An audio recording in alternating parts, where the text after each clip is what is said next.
भजे सीतारामानुजं मौनिं दैवी गुणमहाखनिं दयामृतध्वनिं वन्दे श्रीमहापूर्णदेशिकं यकिरालकुलाम्बोधिविधुमानन्दरूपिणम् अनन्तार्यतनुजातं कृष्णं वन्दे जगद्गुरुं श्रीविष्णुचरणोद्भासि हृत्कुशेषे सुन्दरं वन्दे त्वाम् अवधूतेन्द्रं विश्वगौराङ्गरूपिणं सीतारामयतीन्द्र श्री दिव्यलक्ष्मणरूपिणं सर्वसौभाग्यदातारं सीतारामगुरुं भजे तदेव लग्नं सुदिनं तदेव ताराबलं चन्द्रबलं तदेव विद्याबलं दैवबलं तदेव लक्ष्मीपते ते अङ्घ्रियुगं स्मरामि ॐ रत्नाकराधौतपदां हिमालयकिरीटिनीं ब्रह्मराजर्षिरत्नाढ्यां वन्दे भारतमातरं वासुदेव ओम अस्मद्गुरुभ्यो नमः सभायै नमः मुमुक्षुలైన మహాపీఠాధిపతులు శ్రీ శ్రీ శ్రీ సీతారామచంద్ర గురుదేవుల ముముక్షులైన మహాపీఠాధిపతులు శ్రీ శ్రీ శ్రీ లక్ష్మణయతీంద్ర గురుదేవుల కులపతి శ్రీమాన్ ఎక్కిరాల కృష్ణమాచార్య స్వామి వారి దివ్య సన్నిధిలో శ్రీమద్ అఖిలాండకోటి బ్రహ్మాండ నాయకులు మన ఇలువెలుపు శ్రీ లక్ష్మీపతి స్వామి వార్ల శ్రీ వైకుంఠనాథ ప్రభువార్ల శ్రీ అభయవీరాంజ స్వామి ప్రభువార్ల దివ్య సన్నిధిలో ముముక్షులైన మహాపీఠాధిపతులు శ్రీ శ్రీ శ్రీ సీతారామ గురుదేవుల దివ్య నిర్వహణలో పెదనాన్నగారు శ్రీమాన్ ఎక్కిరాల అనంతకృష్ణ గారి దివ్య నిర్వహణలో అనంతన్న రాములు గారు మొదలైన పెద్దల ఆధ్వర్యంలో గురు పూజా మహోత్సవంలో మనం సమావేశమై ఉన్నాం. వేణన్న మాట్లాడుతూ శకునములు, మహాభారతము, రామాయణము, ఈ శకున శాస్త్రం కానీ కావ్య లక్షణములు కానీ ముఖ్యంగా రామాయణం నుంచి దర్శనం చేశారు అని చెప్తారు. సీతారామచంద్ర గురుదేవులు రాస్తూ రామాయణాన్ని ఆది కావ్యం అన్నారు. కావ్యం అనగానే కొన్ని లక్షణాలు ఉండాలి, కొన్ని రసాలు ఉండాలి, ఒక కథానాయకుడు ఉండాలి. ఇవన్నీ ఎలా తెలిసాయి అంటే ఇదిగో రామాయణాన్ని దర్శనం చేస్తే తెలిసాయి అని చెప్తారు. అలాగే జరిగే సన్నివేశాలు కూడా మంచా చెడా మనకి గురుదేవుల జీవితాల్లో కానీ మాస్టర్ గారి జీవితాల్లో కానీ చూస్తే ఏ సన్నివేశాన్నైనా సరే వారు ఎలా ఉపయోగించుకోగలిగారు వారే చెబుతూ, అర్జునుడు ఉన్నాడు,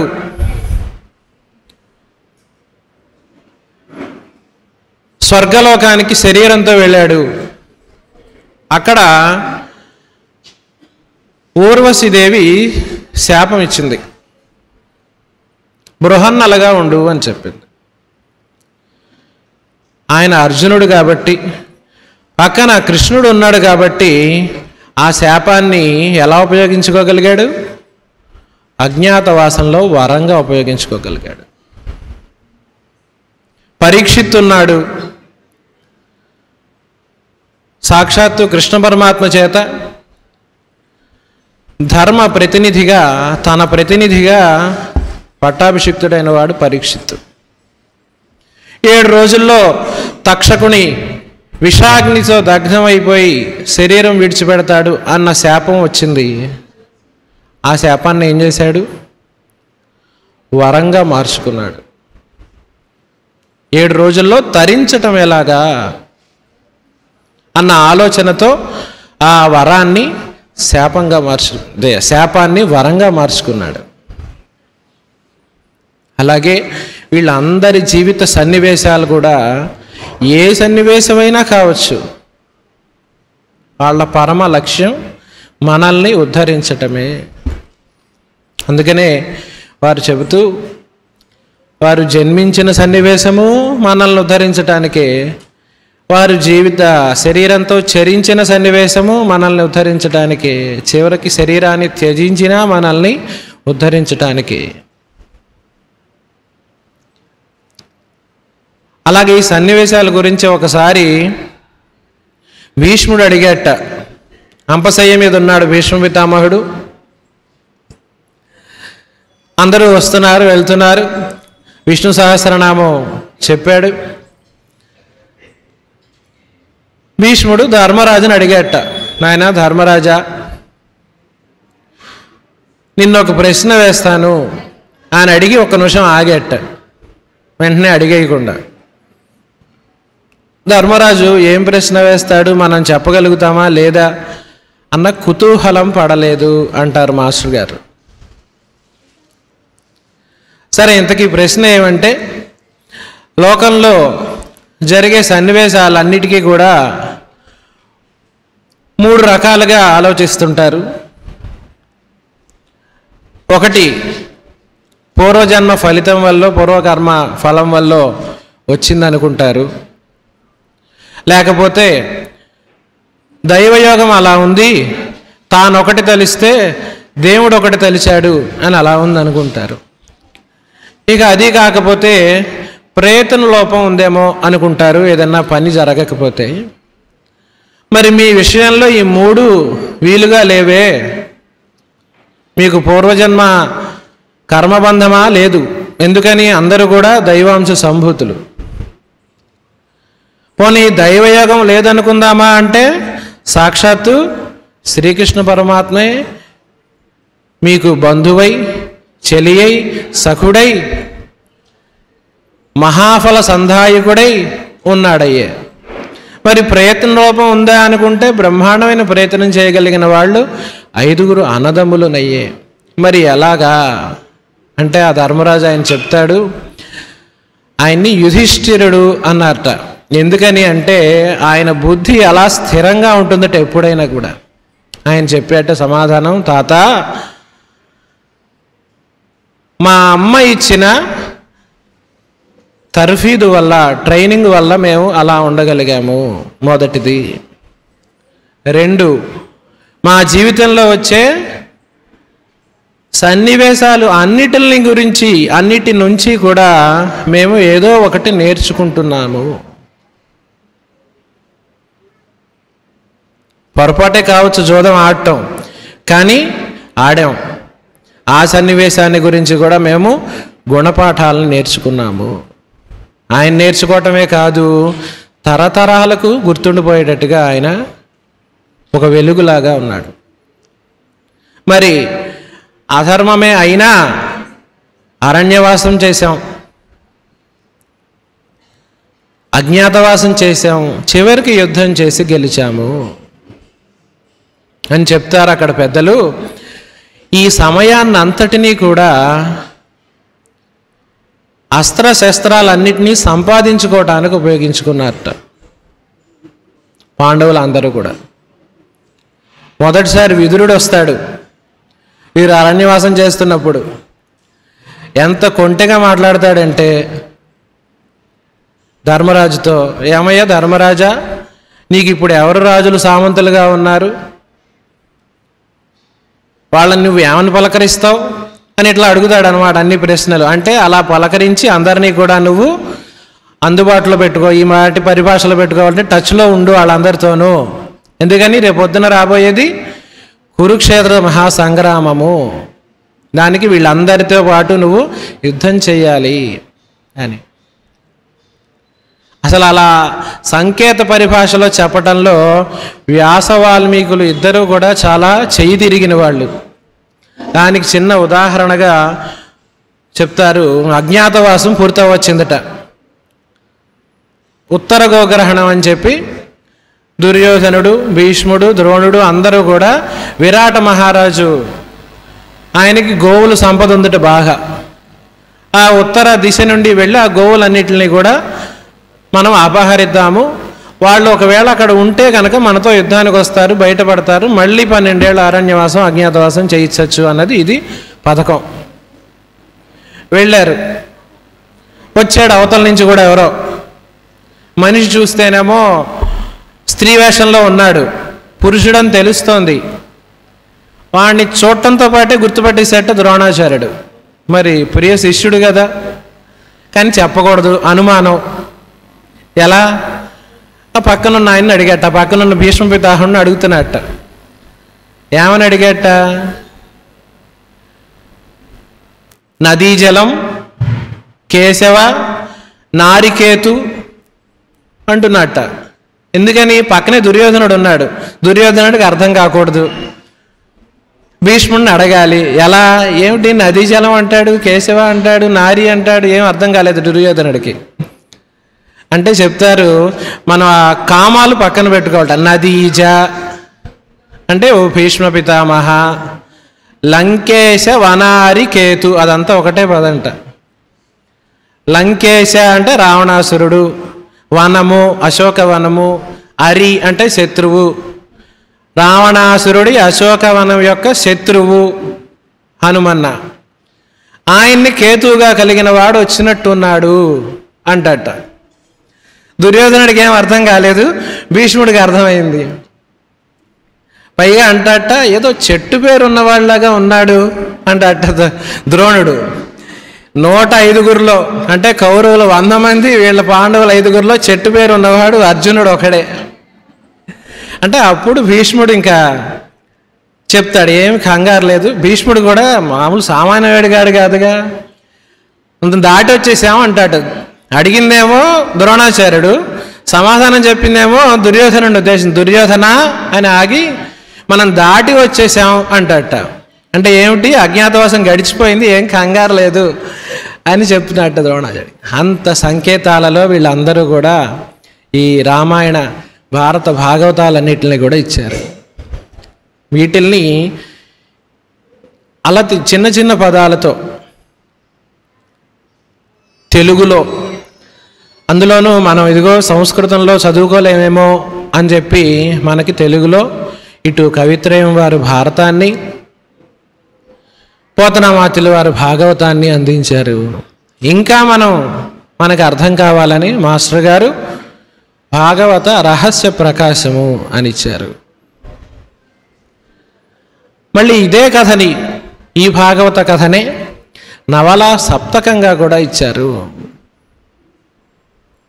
ఇక మన కోసం ఇవన్నీ కూడా ఎంత సరళంగా అందుబాటులోకి ఉంచాలి పిల్లలు చదువుకోవటానికి. సరే చదువుకుంటున్నాం, అందరం ఒకే రుచిలో భోజనం చేయలేము కదా, అందరికీ ఒకే వంకాయ కూర ఇష్టం ఉండదు కదా. దాని గురించి కూడా ఆయన చెబుతూ, గురువు అంటే ఎవరి కాలుకి తగ్గ చెప్పును వాళ్ళకి అందించేవాడు గురువు తప్పితే అందరూ నా కాలు సైజే వేసుకోవాలన్నవాడు గురువు కాదన్నట్టు.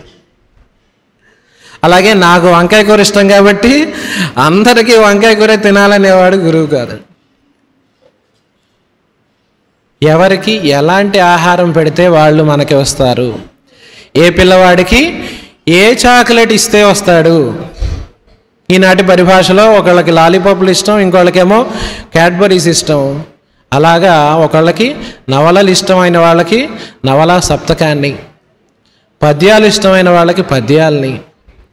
కాదండి మేము శాస్త్రపరంగా నేర్చుకుంటాము అంటే జ్యోతిష శాస్త్రం, ఇందాక చెప్పుకున్న శకున శాస్త్రం. శకున శాస్త్రాన్ని గురించి కూడా చెబుతూ మాస్టర్ గారు ఇట్లాగే వధూవరులకి పొంతన కంపాటబిలిటీ కుదురుతుందా అని 2 కాగితాల మీద రాసి ఇచ్చారట ఎంఆర్ఎల్ రావు గారికి. ఏమి చూడలే, ఆయన ఊరికే కుర్చీలో కూర్చుని ఉన్నారు, 2 తీసుకొచ్చి అక్కడ పెట్టారట. ఫ్యాన్ గాలికి ఒకటి పక్కకి ఎగిరిందిట. ఇంకా చూడక్కర్లేదయ్యా, ఇద్దరికి పొంతన కుదరదు అన్నారట. అలాగా శకున శాస్త్రాన్ని శాస్త్రపరంగాను, జ్యోతిష శాస్త్రాన్ని, ఖగోళ శాస్త్రాన్ని, నక్షత్రాలని, ఇలా బోలెడన్ని శాస్త్ర వాంగ్మయాన్ని ఇవ్వటం. నవలలు అయ్యాయి, పద్యాలు అయ్యాయి, శాస్త్రాలు అయ్యాయి, ఎన్ని ఇచ్చారు. హోమియో వైద్య విధానము, సేవ చేయటానికి హోమియో వైద్య విధానాన్ని ప్రధానమైన దీనిగా మాస్టర్ గారు ఎన్నుకున్నారు. దాన్ని కూడా చాలా చాలా ఆశ్చర్యకరంగా బుజ్జిగారికి వరాహ మిహిరాచార్య వారికి అనారోగ్యం రావటం చిన్నప్పుడు మాస్టర్ గారు గుంటూరులో ఉండగా ఆ పిల్లవాడికి ఫిట్స్ లాంటివి వచ్చేవిట. ఈ ఆంగ్ల వైద్య విధానంలో కొంత ప్రయత్నం చేశారో చేయలేదో హోమియో వేసేసరికి మంచి గుణం కనిపించింది. కొన్నాళ్ళు వాడుతున్నారు. గుంటూరులో కుటుంబం విశాఖపట్నానికి మారవలసి వచ్చింది. కుటుంబం విశాఖపట్నం, వైద్యాలు గుంటూరులో. ఇప్పట్లాగా సెల్ ఫోన్లు కానీ మామూలు ఫోన్లే లేని రోజులు అవి. మరి ఆ సమయంలో తామే ఆ పరమ గురువుల వెలుగులో హోమియో వైద్య విధానాన్ని అధ్యయనం చేయటం, దాన్ని మన అందరికీ కూడా అర్థమయ్యే రీతిగా బోళ్ళంత వాంగ్మయాన్ని ఇవ్వటం, ఇవి మాస్టర్ గారి ప్రధానమైన కార్యక్రమాలు.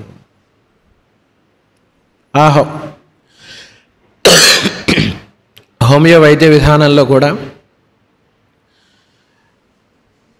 వైద్య విధానం అంటే అందరం వైద్యులుగా ఉండలేకపోయినా ఒక కథలాగా ఉంటాయి ఆ వైద్యం గురించిన అంశాలు కూడాను. ఎంతో ఆసక్తి రేకెత్తించేటట్టుగాను. ఒక్కొక్క మందు గురించి చదువుతుంటే ఆ మందు లక్షణాలు ఏవో నాలో ఉన్నట్టున్నాయి, వేసుకోవాలేమో అన్నట్టు అనిపించేస్తూ ఉంటుంది. ఆయన చెప్పేవారట తరగతి క్లాసులు, హోమియో క్లాసులు చెప్పేటప్పుడు, ఈ క్లాసులు అయ్యేప్పటికీ చివరికి ఇట్లా అనిపిస్తుంది, ప్రతి ఒక్కళ్ళకి 4 లక్షణాలునే అనిపిస్తుంది, వేసేసుకోకండి గబుక్కున అనేవారట. అలా హోమియో క్లాసులు, పతంజలి యోగ సూత్రాలు,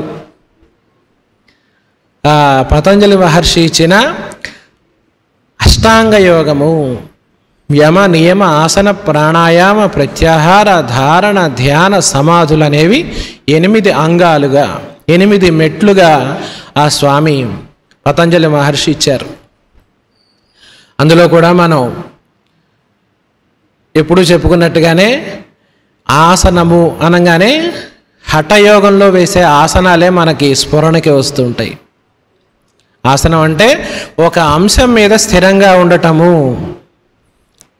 మనం పరిభాషలో, ఈనాటి పరిభాషలో చెప్పుకోవాలంటే ఫోకస్డ్గా ఉండటము, కన్సిస్టెంట్గా ఉండటము అన్నదాన్ని ఆసనం అంటారని. యోగము అనగానే మనం ఈ రెండింటిని కలిపేసుకుంటాం. యోగము అనగానే యోగాసనాలు, శీర్షాసనం, సర్వాంగాసనం అవన్నీ వేయవలసినవే. కానీ యోగము అంటే కలయిక. మరి ఎవరితో కలయికండి అని అడిగారు. అంటే మనం ఎక్కడి నుంచి బయలుదేరామో అక్కడికి కలయిక. ఆ స్వామి నుంచి బయలుదేరాము, ఆ స్వామి అంశగా బయలుదేరాము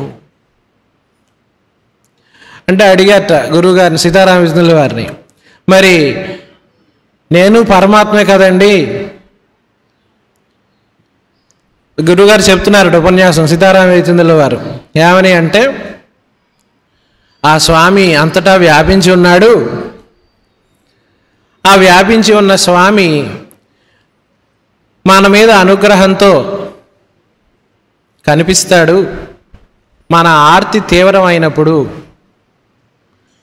తీవ్రమైనప్పుడు కనిపించటానికి అనుగ్రహం ఎంత కారణమో, పూర్తిగా పరిపక్వత చెందకుండా ఉన్నప్పుడు కనిపించకుండా ఉండటానికి కూడా అంతే అనుగ్రహం కారణం అని చెప్పారట.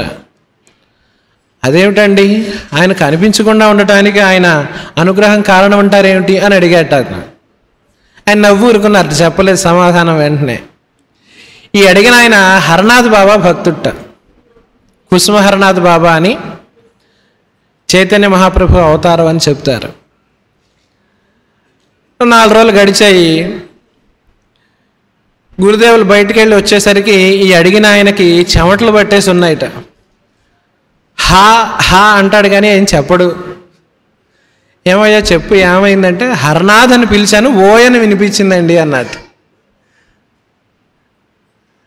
పర్లేదు మళ్ళీ అమ్మో మళ్ళీ వినిపిస్తుందండి అన్నాడు.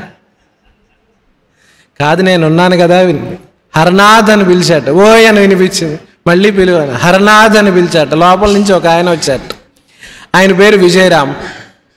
ఈయనకి హరనాథ్ అని పిలుస్తుంటే లోపలికి ఆయనకి విజయరామ్ అన్నట్టు వినిపిస్తోంది ఆ గదిలోంచి. బయటికి వచ్చారు.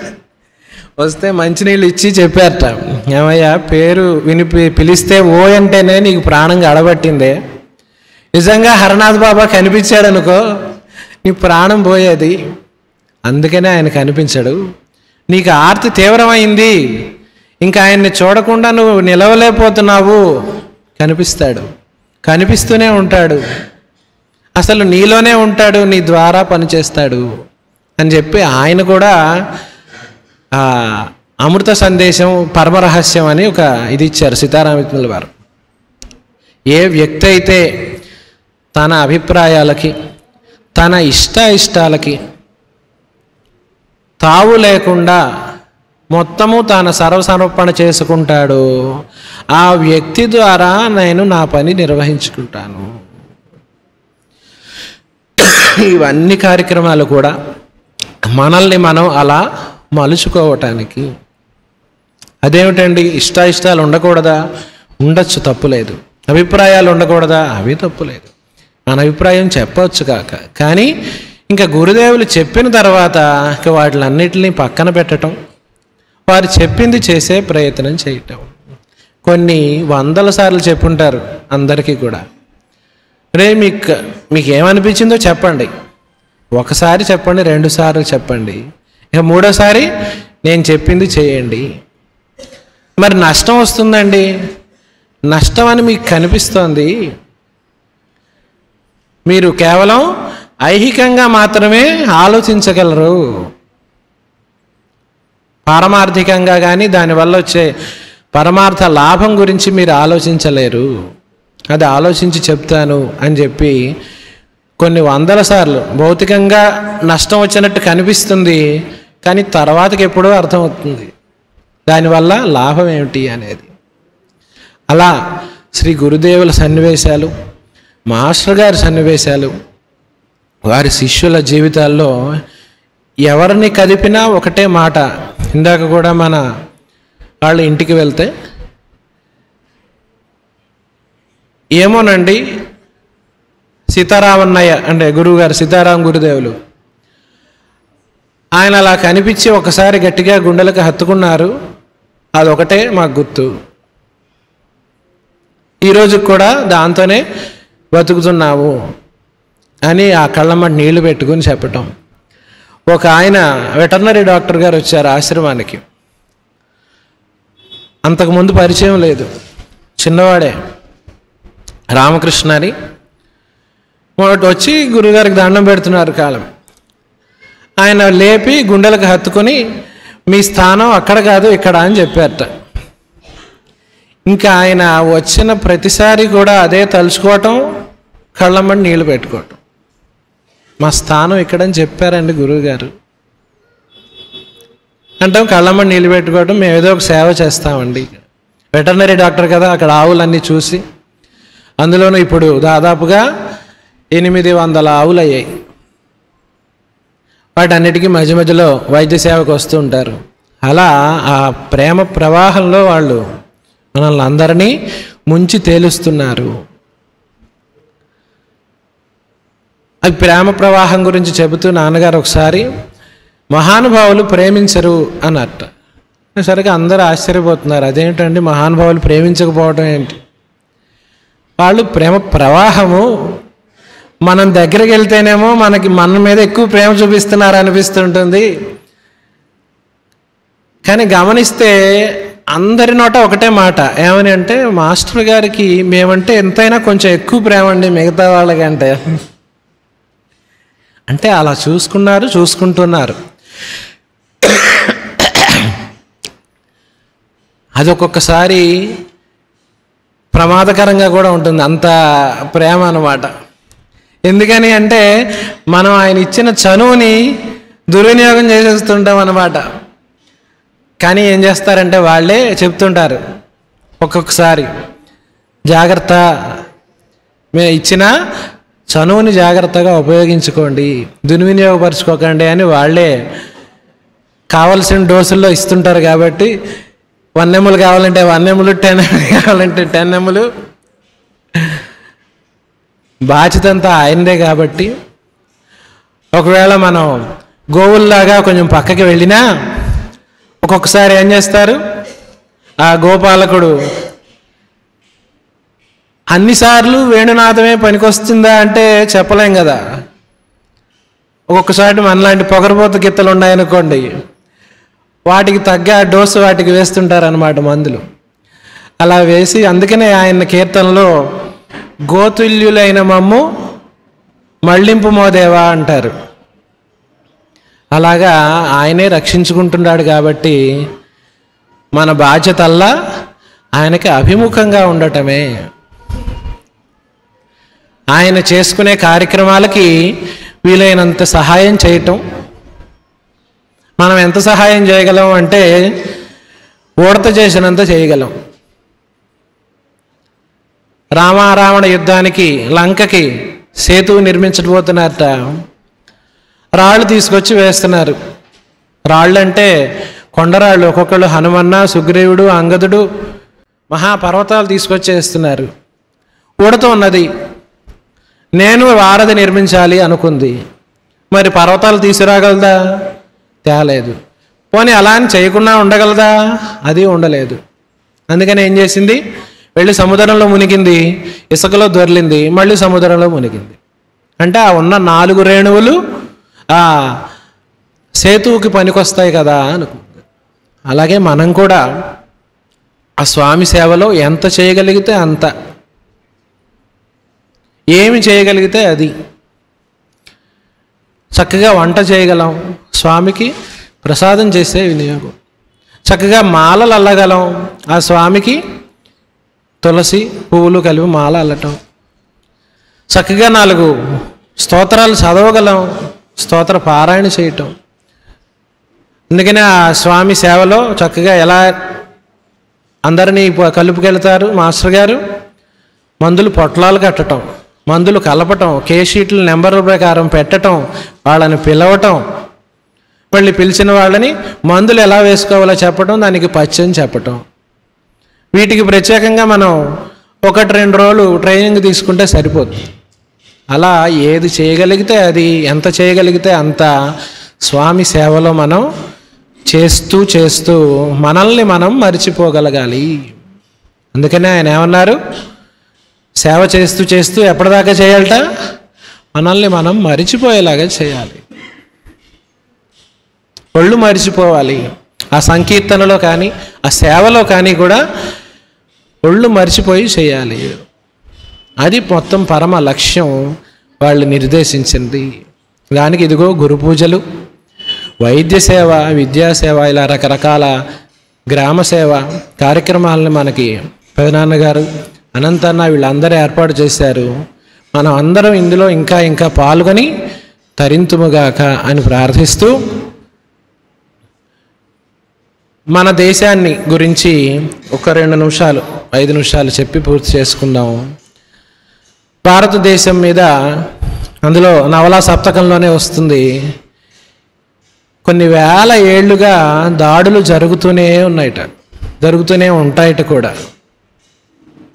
మరి ఎలాగండి అంటే దానికి మన అందరం కలిసికట్టుగా ఉండటం ఒకటే మార్గము. ఎన్ని రకాలుగా విభజించవచ్చో అన్ని రకాలుగా విభజించటానికి ప్రయత్నాలు జరుగుతూ ఉంటాయి. మనం మాత్రం ఎప్పుడు కూడా కలిసికట్టుగానే ఉండాలి, చాలా జాగ్రత్తగా కూడా ఉండాలి.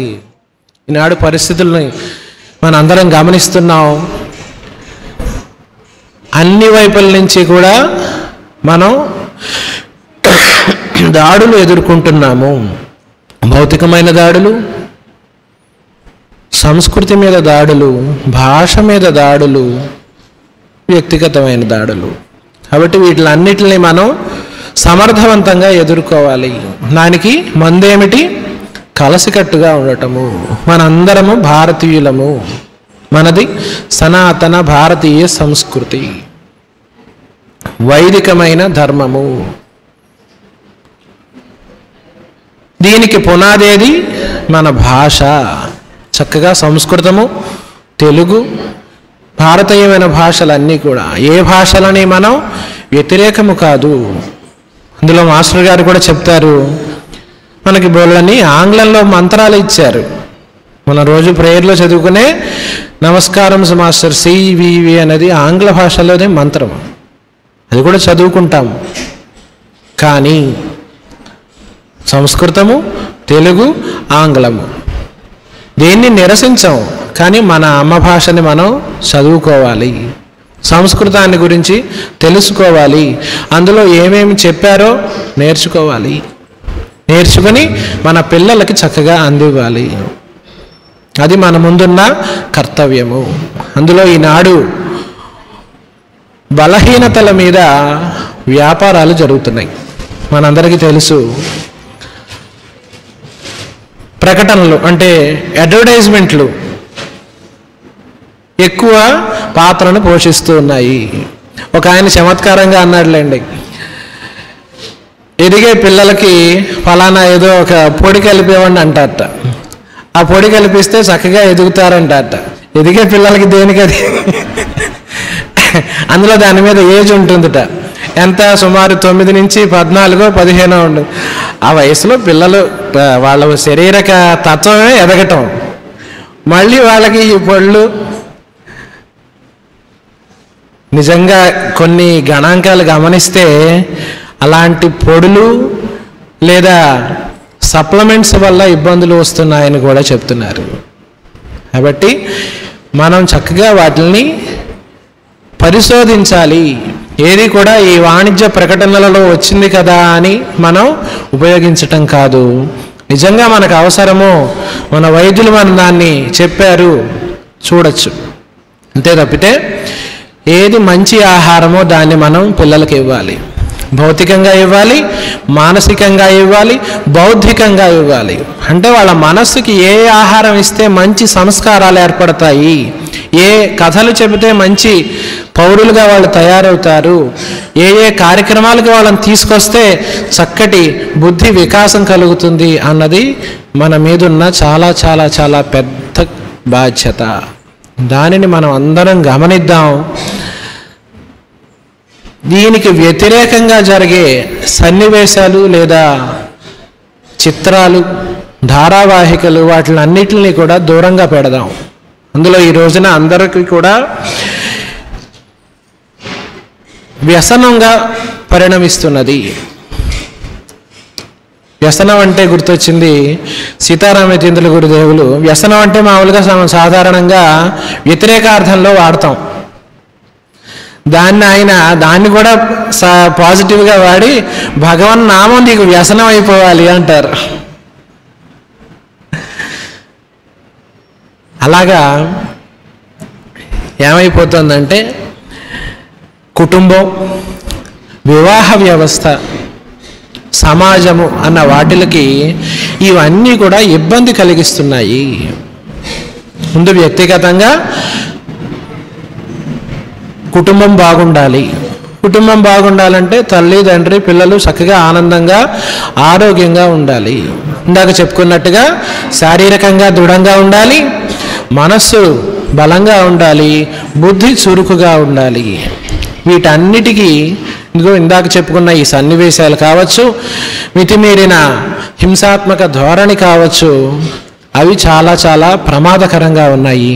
వాటిని అన్నిటిని పరిహరిద్దాము, దూరంగా పెడదాము. చక్కగా బలం చేకూర్చే అంశాలు, ఇదిగో గురు పూజలు, చక్కగా ఒక 10 నిమిషాలు, పావు గంట ప్రార్థన చేసుకోవటం, సంకీర్తన చేసుకోవటం, హోమియో సేవ చేయటం, గ్రామ సేవ చేయటం, అలాంటి వాటి వల్ల మాత్రమే మనం ముందుకు వెళ్ళగలుగుతాము ఆరోగ్యకరంగా.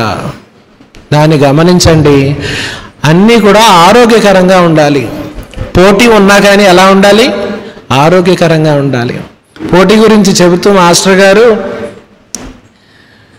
మా పిల్లవాడికి ఫస్ట్ క్లాస్ రావాలండి అంటారట. ఆయన ఎంత తీవ్రంగా చెప్పారంటే ఫస్ట్ క్లాస్ రావాలనుకోవటం పశుత్వం అన్నారు ఆయన. ఎందుకనిట మీ పిల్లవాడికి ఫస్ట్ క్లాస్ అదేంటండి, పిల్లవాడికి మార్కులు రావాలనుకోవటం తప్ప అంటే తప్పు కాదు. పిల్లవాడికి రావాలనుకోవటం తప్పు కాదు, మా పిల్లవాడికే రావాలనుకోవటం తప్పు. ఇంకొక అడుగు కూడా ముందుకేస్తున్నారట. ఏమంటున్నారట ఇప్పుడు? మా పిల్లవాడికే రావాలి, మిగతా పిల్లలకి రాకూడదు. మిగతా వాళ్ళ పిల్లలకి రాకూడదు, మా పిల్లవాడికే ప్లేస్మెంట్ రావాలి, లేకపోతే మా పిల్లకే అందులో సీట్ రావాలి. ఇంకా ఆయన పశుత్వంతో ఆపేశారు. ఇప్పుడు ఇంకేమనుకోవాలో మనమే ఆలోచించుకోవాలి. అంటే కొంత కటువుగా ఉన్న అమ్మ, తల్లిదండ్రులు, పెద్దలు గమనించండి. పిల్లలు ఆరోగ్యంగా ఉత్సాహంగా చదువుకోవాలి, ఒత్తిడితో కాదు. అది అందరూ గమనించండి. ఆడుతూ పాడుతూ చదువుకున్నప్పుడే వాళ్ళు రాబోయే ప్రపంచానికి సిద్ధమవుతారు. ప్రపంచం ఎలా రాబోతోంది చూస్తున్నాం మనం. కృత్రిమ మేధస్సు, ఆర్టిఫిషియల్ ఇంటెలిజెన్స్ చాలా చాలా రంగాల్లో తీవ్రంగా ప్రవేశిస్తోంది. ఒక ఆయన చమత్కరించినట్టుగా టెక్నాలజీ ఎవాల్వ్ అవుతోంది, మనుషులు ఎవాల్వ్ అవ్వట్లేదు అంటాడు ఆయన. కాబట్టి మనల్ని కూడా మనం అప్డేట్ చేసుకునే ప్రయత్నం చేద్దాం. చక్కగా స్వామి సేవలో ఇంకా ఇంకా తరింతుముగాక అని ప్రార్థిస్తూ మీ అందరి రూపంలో ఉన్న ఆ స్వామికి మరొకసారి నమస్కారం చేసుకుంటూ మనం బాగుందాం, మన పిల్లలు చక్కగా ఆనందంగా ఆరోగ్యంగా ఉండేట్టు చూసుకుందాం. సమాజం, కుటుంబం అన్నీ కూడా ఆనందంగా ఆరోగ్యకరంగా ఉండే మన ప్రయత్నం మనం చేద్దాం. స్వస్తి. వాసుదేవ వాసుదేవ వాసుదేవ.